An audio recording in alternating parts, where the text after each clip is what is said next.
Welcome to the No Name Brand Podcast. My name is Sashka Hanarappel, actress, singer, dancer, turned brand marketing, sales, and advertising strategist who brands your soul. And each week I bring you an inspiring person or message to help you discover your undergod, turn up your leadership notches, challenge the status quo, because you're fast and furious with a powerful message to share with the world. Thank you for taking time out with me today, and without further ado, let's get our creative and wisdom juices flowing. Hey there, folks, and welcome back. Today we've got some techie schmecky for you, and because I'm a gadgets fan, yes, I thought probably didn't know that about me, I thought that this would be a great topic to bring on board for you today. Our next guest always pictured himself, for some strange reason, as a silhouetted man in a suit holding a briefcase. A businessman, perhaps? Or maybe it was James Bond. Our next guest prefers the former, but not the run-of-the-mill kind of guy. Nope. Our guest is a lover of building and running his own business, entrepreneurism, and the basic endeavor behind building your own company. And his ultimate desire is to help folks build their own companies and gain confidence and the tools, yes, required to make things happen. Make things happen, you say, Sashka? Uh-huh. Our next guest is no fan of just taking an expert advice and not implementing it. A dude after my own heart. Yes, please. After our guest wants you to know that you hold the power. Did you know that? You hold the power in your hands to take your business from super quiet to super heard, especially your communication to your clients. How? Well, this is just what we're going to find out. So without further ado, let's get down with this awesome character, the one and only Benjamin Dell. Hello, Benjamin. Hello. I don't think I've ever quite had an introduction like that. I like to keep it original because it's all about change makers, and you are certainly one of those. Love it. Love it. So to kick things off, I'm going to call you Ben or Benjamin, whichever you prefer. Give us a quick rundown. Who the heck is Ben? So I'm Ben. Do I need to say a bit more? Probably do. I'm the founder, CEO at a company called Missing Letter. We're based out of the UK, and we basically help all those companies in the world, and whether you're a consultant all the way through to agencies and enterprises that are blogging as part of their marketing output. We help them promote each of the blog posts that they're publishing in order to drive traffic back to their website so that they can do whatever it is they want to do with those visitors on their website. Sell the product, get them to subscribe to their list, whatever that might be. So what we do in a very short, sort of pithy way is we create automatic social content for each blog post that our customers publish. And so we're looking at our technology sort of scans over the blog post, and it's looking for interesting quotes and phrases that we think well socially. We'll extract images, we'll recommend hashtags. We also generate branded images for you as well. And we sort of turn all of that into a sequence of social content that we wrap up into a 12-month-long campaign. And this all happens within a matter of minutes if you're clicking publish on WordPress, all automatically in the background. You get an email from us with about 10 minutes of you clicking publish saying, hey, your campaign is ready. Click over here, have a little look at it, make sure you're happy. Of course, you can cycle through different suggestions, make some granular edits if you want to. Once you're ready, click go. We're going to then drip that social content out to your social accounts. So we work with Facebook, LinkedIn, Twitter, and Google+. We'll drip it out over the next 12 months to help engage your audience socially, but also fundamentally drive that traffic back to the blog post in the first place, because that's probably why we're blogging in the first place, because we're trying to generate attention and get people back to our site. So yeah, we sort of put your blog promotion on autopilot. Well, that's pretty cool. I mean, that was a very reply, considering the complexity of what you've just described on the back end. On the front end, it's like, oh, that's so cool. So how does it look on the front end, and what's happening on the back end? Like you said, you have your own software. So how long were you working on this? Well, the business has been around about a year and a half, but we actually built the prototype that was production ready, that took its first customer within just 7 days. What? So we had a little mini experiment. I called it sort of startup week at the time. We launched, I think, 3 or 4 in total, not in the same week, but each one was built within 1 week. And it was really just to sort of scratch an itch and see whether or not we could create something viable by the end of that. Then each of those ideas were pitched against each other essentially over the next 6 months to see which one would conjure the most interest, not just in the market, but also within ourselves as well. Who wants to work on something that you don't enjoy? And we loved what it was showing, what it could do, with the potential. We had a few early customers, and so we decided to double down on that. You're right, it is a very, very complicated, complex beast behind the scenes, but that doesn't mean it has to start like that. Even the most complex of things in the world can start off with the most basic of nucleus of an idea. And why not? You've got to start somewhere, right? Always have to start somewhere. Embryo, everything, it all starts somewhere and then it develops into something. Oh my God, you really came out of me. What the hell?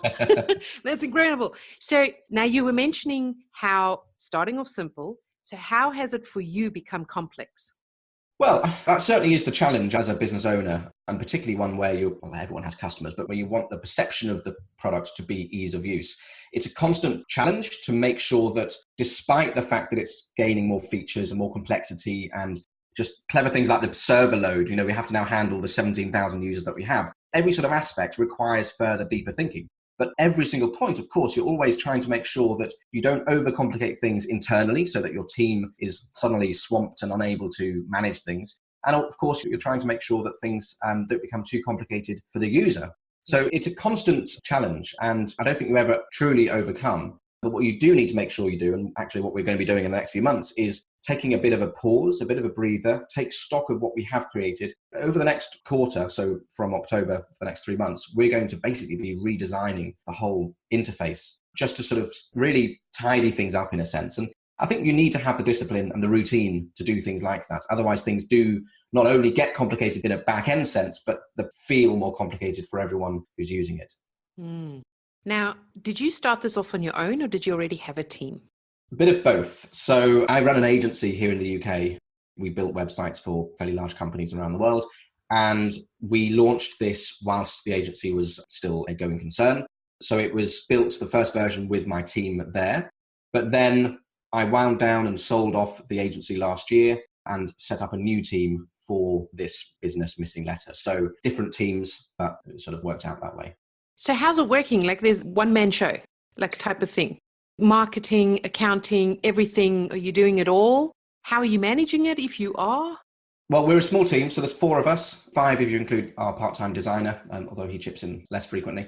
So we're a very, very small team. But yeah, I think until you get to about 20 or 30 strong, as a founder, you are always going to be wearing multiple hats, and particularly so when there are just 4 of us. So yes, I pretty much take charge of the marketing. I don't really do development anymore, although that is kind of my original background when I first came out of university many, many years ago. So I have a developer and I have 2 customer support people as well to look after our users. Okay, so you're sitting somewhere one day and in your web agency and you see there's a need for Missing Letter. Did it just come to you and then started putting together on a serviette and then jotting down notes or something? How did you go from start to 17,000 users? I think you need to know where your strengths lie. I've always been an ideas person, someone who, for good or bad, whether they are genuinely good ideas or not, I've always been able to spot opportunity in the market or gaps and that sort of thing. Now, the challenge, of course, is to turn them into profitable businesses. And that's something that takes time to sort of really hone those skills. But I've never struggled to come up with ideas and to see how that could fit in terms of a bigger vision. So my challenge was more so around picking the right one. And so you've got to really try and structure things a little bit and test things in a reasonable way. So in this case, we actually saw a pattern in customers through the agency. A lot of our customers were creating blogs, publishing them. Generally speaking, they were pretty good at publishing the blog posts, you would hope. They were researching them properly. They were making sure they were targeted for their core audience, all those sorts of basic things. But almost all of them were failing to properly promote them, or knowing how to promote them once they were published. They just assumed that, I've written this 2,000-word essay. Of course, people are going to come and read it now and job done. But actually, the reality is, of course, it's the real work starts once you click publish. And we saw 1 or 2 people would maybe send a tweet out on the day that they published a blog post. And that was great. They were doing more than most. And 1 or 2 of those would maybe remember a week after that, go, oh, maybe I'll send another tweet out or a Facebook post and say, oh, guys, in case you forgot, here's a post we published last week. Almost everyone would forget to do something at that point. And so that's where the idea was born from. So I guess, circle back to your question, you're constantly looking for opportunities to validate the idea.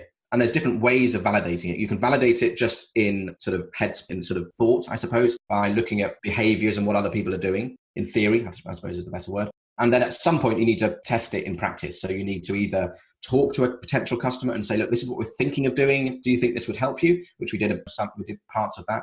And then at some point, you genuinely or actually need to build the thing and then put it in front of customers. But you're not looking to build the company that you're expecting in 2 years. You're looking to build the most simplest of things you can build today, maybe over the first few weeks, first month maybe, that proves the basic concept so that you can then get it in front of that first cohort of customers. Because that's really what you're trying to do. You're trying to optimize that entire early stage process so that as quickly as possible, you can get the simplest of versions of your idea in front of at least one or two customers so that they can tell you, hopefully with their wallet, whether it's something that they are happy to, or whether they think it's something that's solving a problem for them.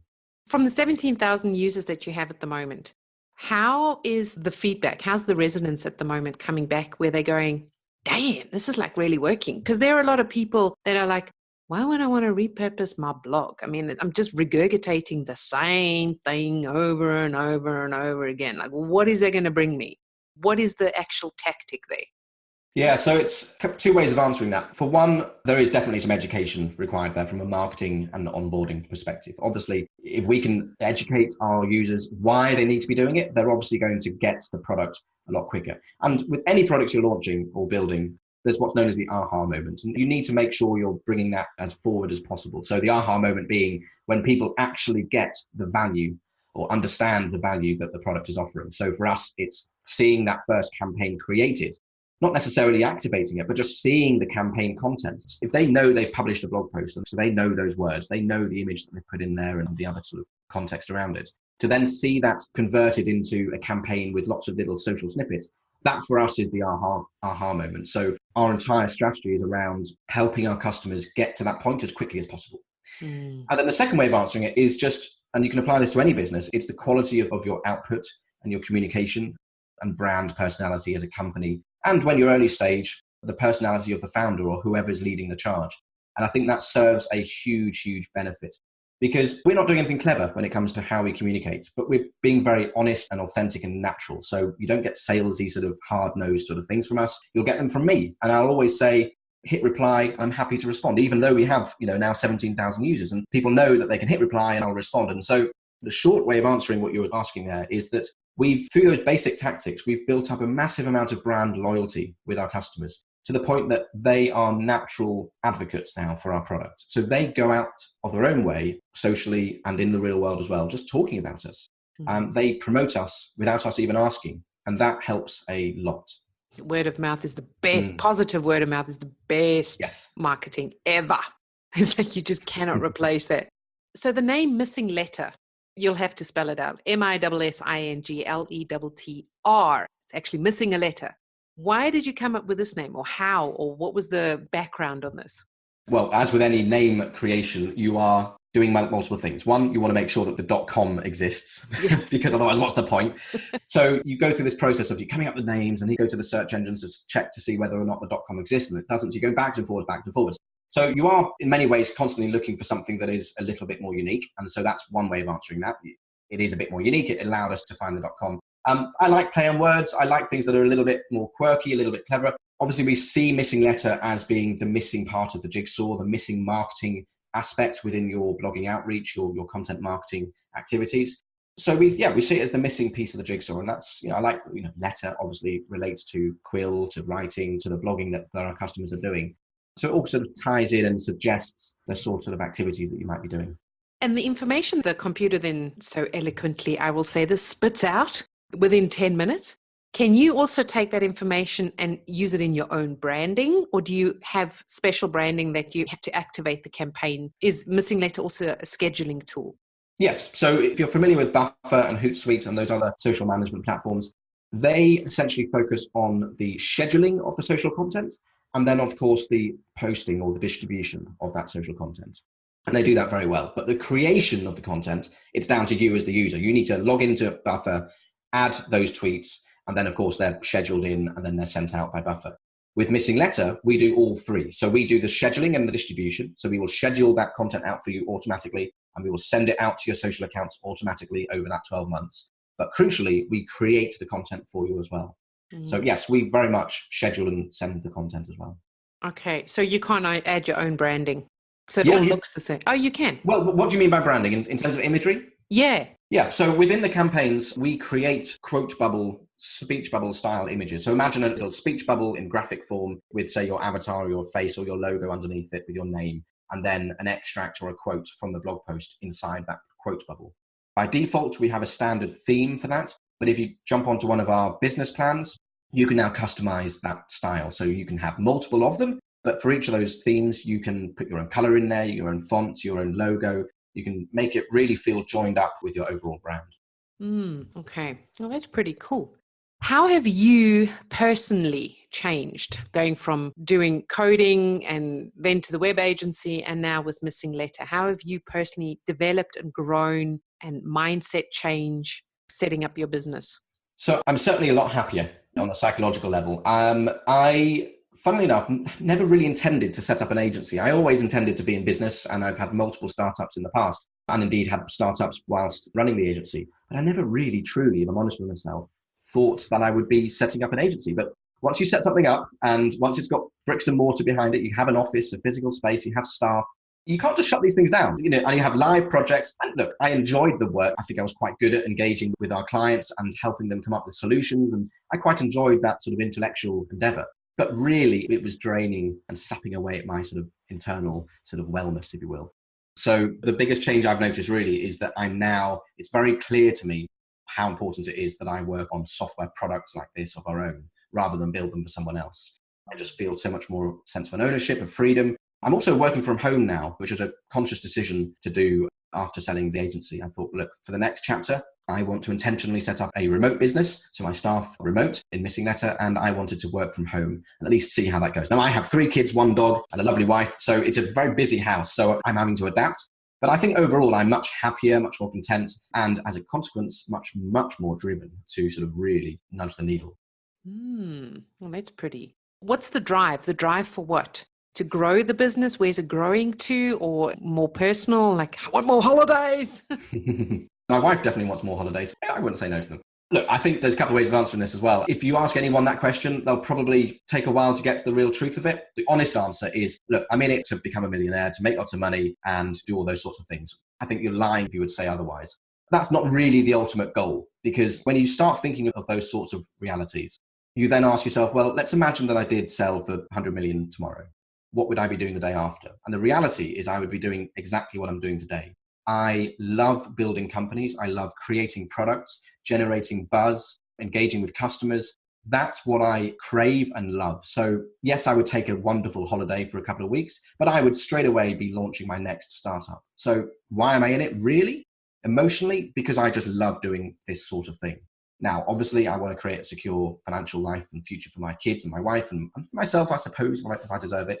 It's the love of launching new products and seeing whether they can actually stick and seeing what you can do to grow them. Yeah, taking that idea from actual implementation. Is there something new on the horizon coming or planning further extension? Oh, yes. Yes, it's and I'm quite excited by it. It started off and it's happening on Monday. Oh, wow. When this podcast is going to go out, but it's starting on the 3rd of September and it's running for 2 weeks. What is this, you might ask? Well, just 4 weeks ago, maybe 5 weeks ago, middle of the summer, I thought, we're in the middle of building a few new features for the product, which won't be quite ready for a couple of months. So let's see if we can do something to engage with our users.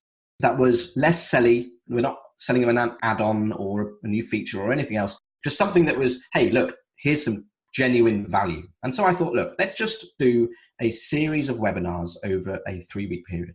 Really, really simple. 1 webinar a week with a different expert each week. So 3 weeks, 3 experts. Talking about anything. Could be blogging, could be social media, but something related to something that our customers might find useful. And that would just give us an excuse to say, hey guys, here's something I think you might really get some value from. No charge, just come along and check in and get some value from it. So I thought, well, who could these experts be? So I thought, well, I'll send an email to all of our Missing Letter customers because I thought there's bound to be some experts there and I'd much rather give it to our wonderful loyal customers first as an opportunity to speak versus anyone else. And within about 12 hours, I had 350 come back to me saying, my God, I'd love to talk. Thank you so much. And so now I had a challenge to sort of whittle that down. But before I started whittling it down, well, hang on, let's take pause for a second. Maybe I should be doing something a bit more ambitious here. It doesn't seem quite ambitious enough to be doing something just 3 talks, 3 speakers. Let's, instead of doing 3 speakers, let's do 100 speakers minimum. Wow. And let's actually turn this to an online conference. So give it a name. Let's not just say it's a series of webinars. Let's create an online conference. Let's give it a name, and let's aim for at least 100 speakers. It's felt like a nice round number, something that I hadn't seen done before. And then I looked at some other summit and online conference platforms out there. There aren't really any that were worth looking at. And then I looked at some other summits that people had done online before, and they were very downplayed often, not really with notable brands talking. They were maybe 2 or 3 speakers done over one day, and they were often using WordPress templates to just sort of hodl together some form of landing page for it. And it just felt to me, okay, if we're going to be ambitious and aim for 100, we might as well be ambitious with the tech behind it as well. That's kind of what we do. So this is just 5 weeks ago. So very, very quickly, we decided to do a 2-week conference with 100 speakers. We decided to build the platform from scratch, and that's where we are today. So the conference is called Uppercase, which I quite like the tie-in with the brand Missing Letter. In fact, we have 102 speakers over 2 weeks. It's starting in just 3 days, and we have an amazing roster of people. We have the head of marketing at Sumo. We have CEOs from Groove, from Go Squared, Help Docs. We have Brennan Dunn talking. We have Ash Miura talking on lean startups. We have published New York Times bestselling authors, Emmy Award winners, experts talking from things right from sales and marketing and SEO, right through to mindfulness and productivity and managing a team and entrepreneurship and everything else. It is genuinely a groundbreaking conference with an enviable list of speakers that a lot of them charge $5,000, $10,000, $15,000 a pop. We haven't spent a single cent, or penny, I should say, in the UK, paying for sponsors. We haven't paid anyone anything. They're getting a lot of value from it as well, I hasten to add. We haven't paid anything to build the technology out, but we've now built the entire technology from scratch with attendee management, speaker engagement, sponsorship management. We've made about 10 grand off sponsorship. It's taken on a life of its own. And so not only do we have this amazing conference taking place over the next 2 weeks, all of which is live, by the way, which is a scary bit. So I'm having to host all of these live. It's going to be locked in. I've hired an office. I can't actually do it from home during that period. So I've hired an office, got someone else to co-host it with me, so that it's so exciting from a conference standpoint, but the technology behind it, without knowing, we've built a world-class online summit platform that we've decided to spin off into its own business. So we've got a name for it, Hey Summit, and that's going to be spun off into its own business in the next 2 or 3 weeks. We're going to give some pre-sale opportunities and discounts to all of our attendees. They don't know that yet, but they'll be given the opportunity. So it's taken a real life of its own. And this was just an idea that I had to do 3 conferences, 3 webinars 4 or 5 weeks ago. So yeah, that's what we're working on right now. That's amazing. That is incredible. Just in 5 weeks. I love how you so action oriented, because so many people or entrepreneurs need to think about it and then pros and cons, and then maybe I should, and should I get the money? And you just like, let's just go. Let's just do it. Just who cares? Let's just go. There's very little entrepreneurs like that today. Not knowing how it's going to end out is not a bad thing, because you're constantly learning throughout. So I didn't know. I thought, look, I'm not going to get any VIP speakers. Of course I'm not. They're going to be charging me. But not a single one has even mentioned the money sort of aspect of it. So that sort of negative side of it, the glass half full sort of thing, you wouldn't have bothered doing it, or half empty, I should say. You wouldn't have bothered, but you try and you go out there and validates, and then it sort of informs the next decision. Yeah. Which is great. That's what it's all about. And with such a broad spectrum and building businesses and starting from scratch, and with all these speakers coming on, 102, that's a lot. What have you taken away? Because you haven't done the summit yet, but you have spoken to the different speakers about what they're going to be speaking about. What stands out to you as something really, really different at the moment? Do you see a trend coming up, or, how's blogs going to actually be in the future? I mean, you can't really see into the future, but just where's it going? Where's it all leading to? Yeah, I think the interesting thing here, and really why we built the technology ourselves a few weeks ago, was because the reality is that the marketplace in terms of people content marketing, writing blogs, whether it's blogging, podcasting, video, whatever that medium is, it is incredibly crowded. There's a lot of it out there. So it's not good enough just to do the volume game anymore. It's all about the quality.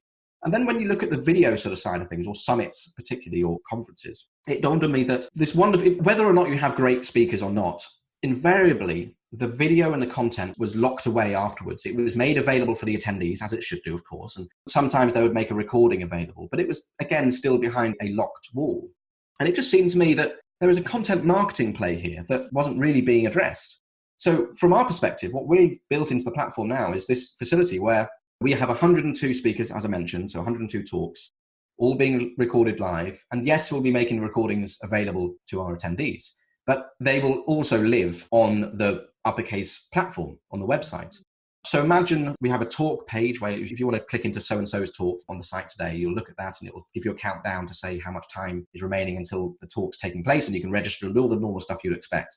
But the second that talk has completed and taken place, that page transforms automatically into a more of a YouTube style detail page. So with the video, with comments, with voting. The point being that content, that video is going to live way beyond the conference. And it's going to act as a lead magnet to a certain extent for our speakers. It's going to act as a traffic source and a traffic generation source for us, for Missing Letter. And so to go to your question, where I see as the future, I think there's a massive opportunity here to have people rethink about how they produce webinars and online summits and all this video content that we've been sort of led to believe should just exist in the moment. But actually, there's an opportunity to have it really meaningfully contribute to your ongoing long-term content marketing strategy. I love that. So I haven't even asked all my questions. We're coming near the end, and I have 2 questions for all of my guests, and I'd love your input. So I have 3 of my values, and I'd love to hear your viewpoint on 3 of my values. So fill in the blanks. Creativity for you is? Freedom to express and innovate. Wisdom for you is? Not being afraid to do and try, but having the patience and foresight to reflect in a meaningful way. So wisdom being one from a learnt, action-oriented wisdom versus digesting wisdom from someone else's book or talk. Actually taking that on board and having the foresight to actually put something into action yourself and then learning from it. That's true wisdom. Wisdom through doing. Yeah, wisdom through doing. I love that. Passion for you is? Everything. Love that. How do you want to change or challenge the world doing what you do? What I've learned through this last 5 weeks in particular is actually a reminder. I mean, I've always done things this way.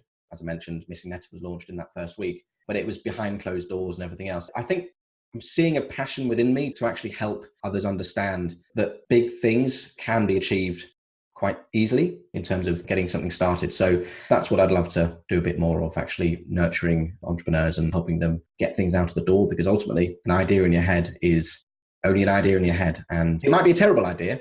And if it is, get it out of your head. And the only way to do that is to validate it. So I see that as a bigger sort of mission for me, to help people push forward with ideas and get them out. I love that. Folks, we've had some techie schmecky time with Benjamin Dell and missingletter.com, missingletter.com. And you can find out more information about him in the show notes, his favorite book, his favorite quote, where you can find him on social media, the website, and he has an awesome offer for you as well. For those interested in using Missing Letter, you'll find that free offer, which is 3 months. You mentioned 3 months off. I think it's, I have to remind myself what I sent you now. I think it's 50% off any of our plans for the first 3 months. Yeah, exactly. I'm pretty sure that's what it is. Yeah, that was amazing. I was like, oh my God, that's so freaking cool. And we're going to probably be seeing more of the Idea Validate man, Benjamin Dell. So we'll be finding out more about him and probably be seeing more of him on stage, speaking about his passion as well. I can sense and feel that as well. Thank you so much for being with us here today, Ben, and have an awesome, successful week further. Thank you. And yourself. Thank you so much for having me on. It's a pleasure. And thank you to our listeners for being here. And that's all from us today, folks. Remember to be fast and furious, and you be the change that you want to see in the world today. So take care and see you and speak to you again next week. Love you all. Bye-bye. Dang, that was just supercalifragilisticexpialidocious. I enjoyed having you on board, and please do me and you a favor. Head on over to iTunes, SoundCloud, or Stitcher. Click subscribe, and a super bonus, leave your review and you stand a chance of being announced and advertised on the show. I'm always striving to ensure that your brand is uplifted and empowered. Remember, done is better than perfect. So be sure to subscribe, leave a review, and send in your feedback too. You're the absolute best. Keep rocking.